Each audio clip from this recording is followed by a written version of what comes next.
What should I do if PlayStation Plus is not working? Hello and welcome. Today we're diving into a common problem that can occur with any PlayStation Plus user. What should you do if PlayStation Plus is not working? Don't worry, we've got some simple steps that can help you troubleshoot this problem effectively. Are PlayStation Plus servers down? First and foremost, you should check if the PlayStation Plus servers are down. This could be a reason why you're unable to use the service. To do so, visit the PlayStation Network Service status page from your web browser.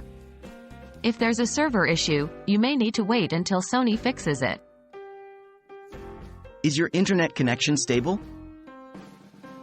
Sometimes, the problem could be with your internet connection.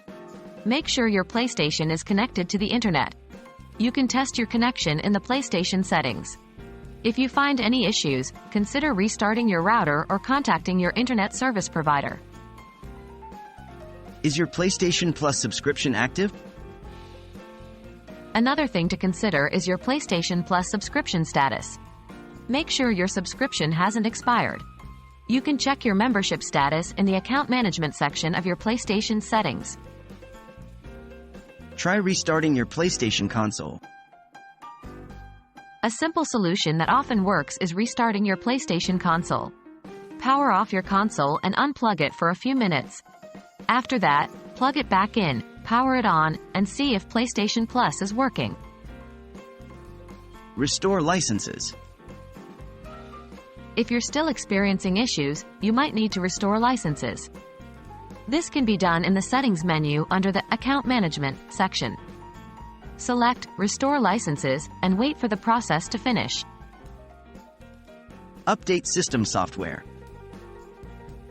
Lastly, ensure your PlayStation system software is up to date. Sometimes, outdated software can cause issues with PlayStation Plus. Navigate to System Software Update in the Settings menu and follow the prompts to install any available updates. That's it. These steps should help you solve most issues with PlayStation Plus. Remember, if all else fails, reaching out to PlayStation support may be your best bet. We hope this guide was helpful, and you're back to gaming in no time. Happy gaming!